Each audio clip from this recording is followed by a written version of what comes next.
ቪዲዮ ማለት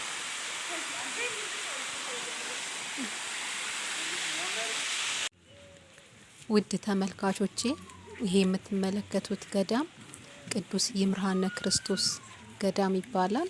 ከጥንት ነገስታት አባቶቻችን አንድ የሆኑት ቅዱስ አባት ናቸውና ቤተክርስቲያኑ የተገነባው ባህር ዳርቻ ላይ ነው። ማለት ባህር ላይ የተገነባ እንትን ነውና ለምልክት እንዲሆን ራሱ መሃሉ ላይ ቤተመቅደሱ መሃል ላይ የባህር እንትኑ ምልክቱ እንዲታይ ያው ተጠራጣሪ ትውልድ ስለሆነ ለምልክት የሚሆን መሃሉ ላይ የባህሩ እንትን አለና ቀዳዳ እንድናየው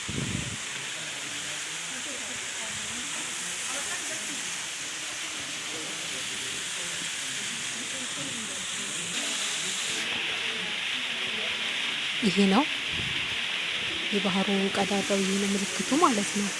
እና መሃል ባህር ላይ ነው የተሰራው።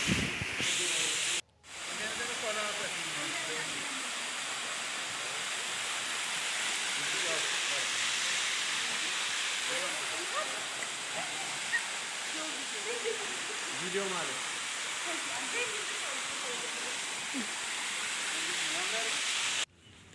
እና መታችሁ ሁላችሁም የበረከቱ ተካፋይ ሆኖ ቃል ኪዳኑ ራሱ በጣም ደስ የሚል ቃል ኪዳን ነው። ኢየሱስ ክርስቶስ ቃል ኪዳን ሲገባላችሁ ለቅዱስ አባታችን እኔ ያልፈቀድኩለት ካልሆነ እዚህ ቦታ ላይ መርገጥ እንደማይችል ነው ቃል ኪዳኑና በጣም ደስ የሚል ነው። የንጉሱ መኖሪያ ቤትም እዚሁ ቤተክርስቲያኑ አጠገብ አንድ ላይ ተያይዞ ነው የተሰራው እና በጣም ደስ ይላል። የበረከቱ ተካፋይ እንድትሆኑ ምኞቴ ነው። ሁላችሁም ለማየት ልባችን መጓጓት አለበትና ልባችን ሲጓጓ ነው እግዚአብሔር ልባችንን መሻት የሚፈጽመው።